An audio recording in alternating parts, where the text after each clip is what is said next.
Clausen was a sloppy drunk and he ran a drug house. He was too stupid to be the boss, so he must have been working for someone else. But why was he dead? Who stood to gain anything from his death? He didn't look like he had anything that was worth killing him for. Maybe he was killed because he knew something. But what did he know? Something about Orrin Quest? Something about George Hicks? Or some other reason?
Dr. Vince Lagarde listed himself as a neurologist.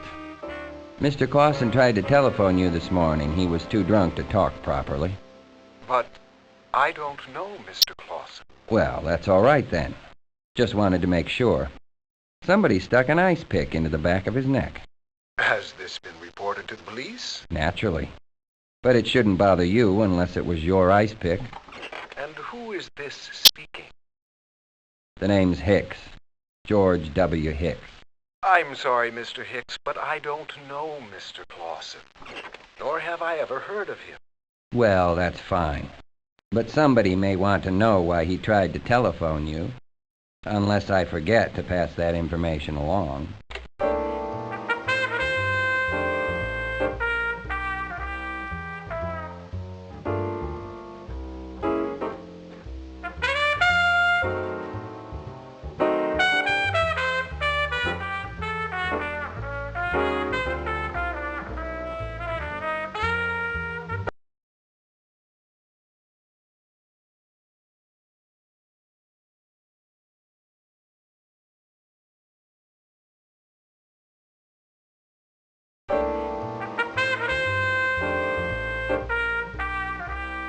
The question was, where to next?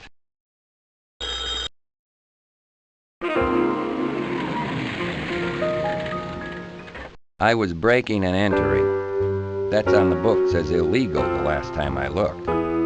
I'd take a look around, leave things how I found them, and when I was gone, no one would ever know I'd been here.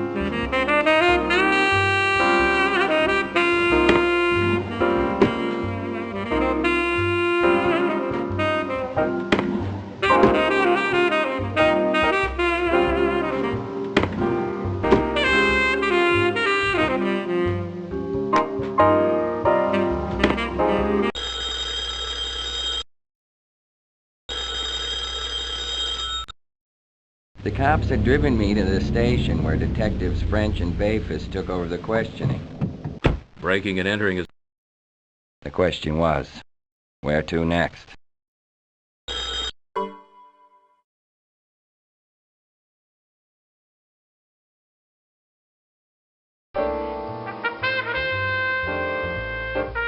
The question was, where to next?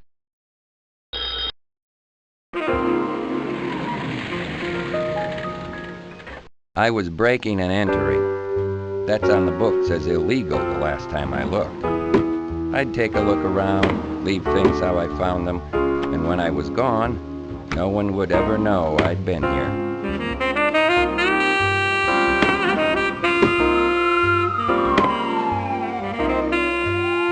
The question was, where to next? been a very busy boy, haven't you, Marlowe? You know, the police would be interested in where you've been lately at the scene of murders. You've been withholding information and evidence. That's no way to treat the city's finest, Marlowe. They could arrest you for that. All it takes is a tip-off to the police, Marlowe, and you'll be seeing the world through the wrong side of a jail cell.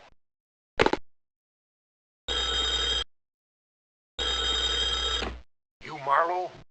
I need something kept in a safe. For that, I have a nice C-note right here in waiting. Room 332, Van Nuys Hotel. Not 2 quick ones, 2 slow ones. Hey, wait a minute. How's every little thing in Bay City, Marlowe?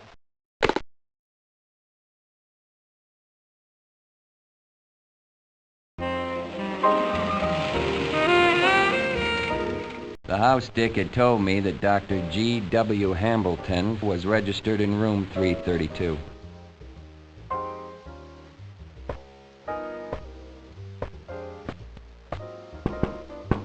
Nothing happened. I felt as if I'd spent my life knocking at doors in cheap hotels that nobody bothered to open.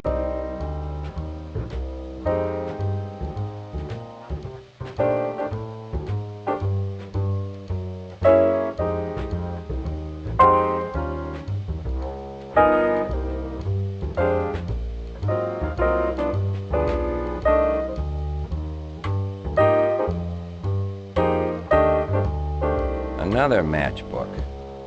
Do I take it and try to call the number later, or do I leave it for the police? I kept it.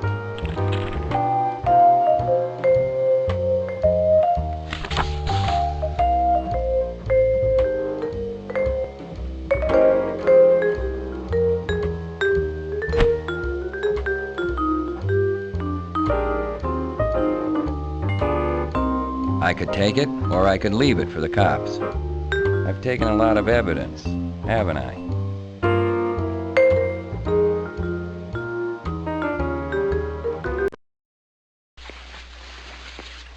What was that?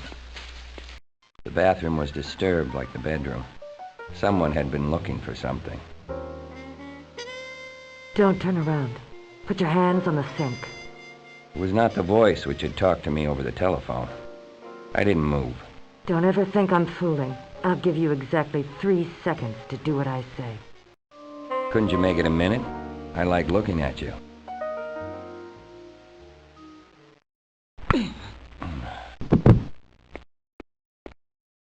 I didn't see a way out of getting the cops involved in this one, so I went to talk to the house dick. I had the feeling he hadn't seen a first-class ice pick job lately.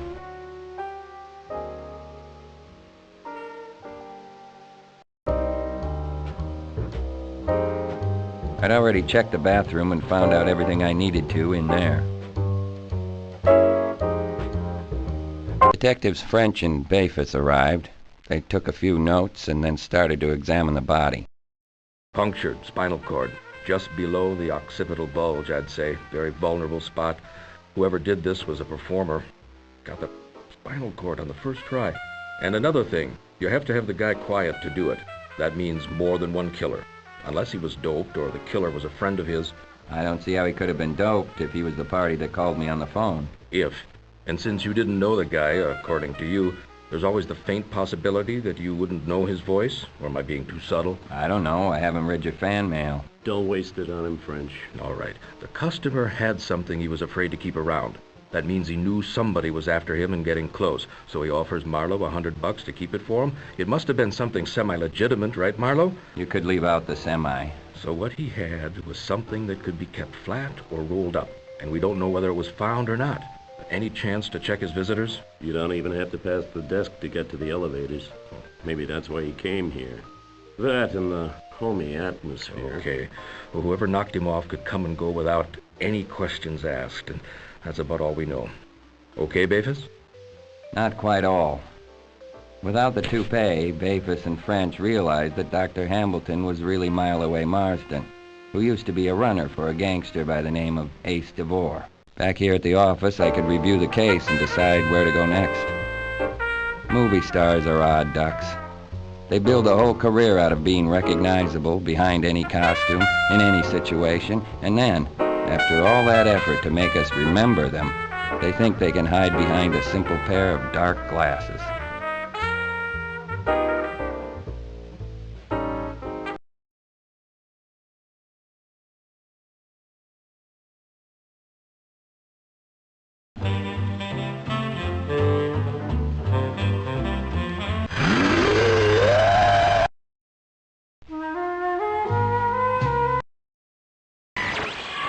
And the current temperature.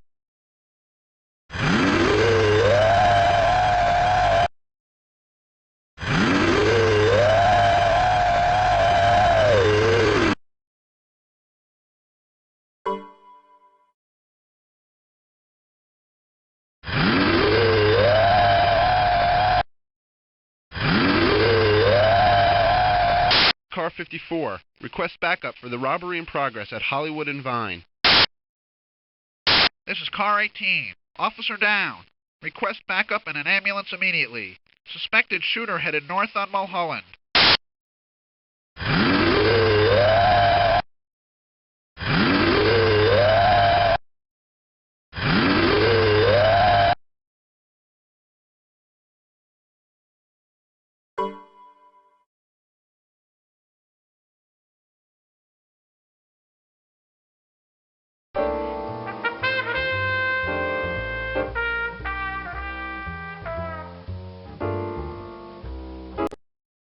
The easiest way to find out whose number was written on the inside of the matchbook was to call him. So I did. Steelgrave's residence, may I help you? Is this Mr. Steelgrave? No, sir, this is Wentworth, Mr. Steelgrave's butler. May I announce who's calling, sir? My mistake. I must have dialed the wrong number. Sorry for the inconvenience. So, the telephone number belonged to a very rich party named Mr. Steelgrave. How did the phone number of a rich man get in the inside of a matchbook that belonged to a dead man with an ice pick in his neck?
The question was, where to next?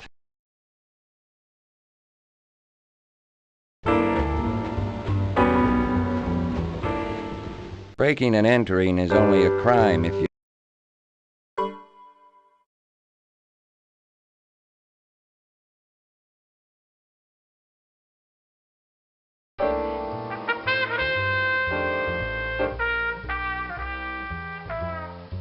The question was, where to next?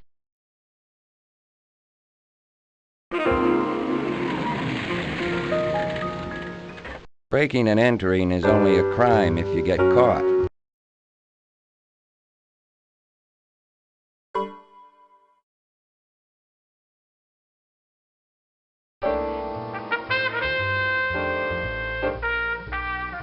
The question was, where to next?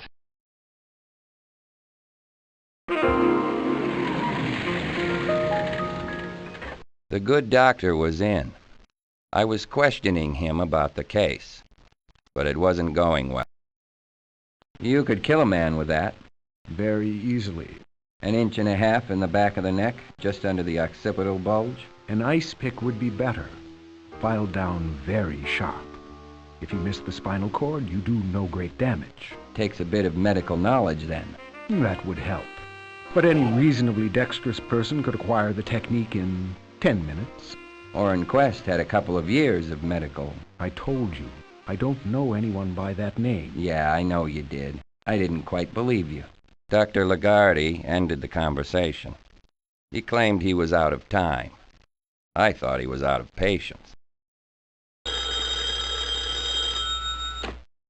This is a warning, Marlowe. Back off, or we'll fix you good. You think that office of yours is untouchable? It's a crackerjack box. We could go in and take anything we wanted. Or maybe we don't take things out. Maybe we leave something in. Something the police would like. You've been warned, Marlowe. Keep out of our business, or you'll be put away for murder.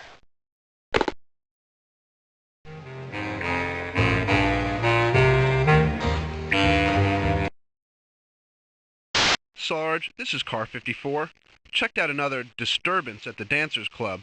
On my best behavior, of course. Too bad we couldn't prove Steelgrave was really Moyer. I'd love to see that guy get put away. His type really makes me sick.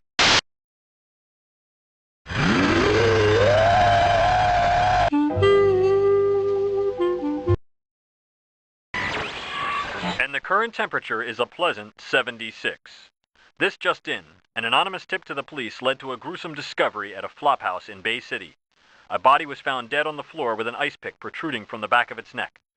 Police have identified the body as Lester B. Clausen, the manager of the rooming house. Police have made no arrests so far. The news was brought to you by Dolomite, the name you've come to trust. And now it's time to swing it.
I'd already checked the bathroom and found out everything I needed to in there.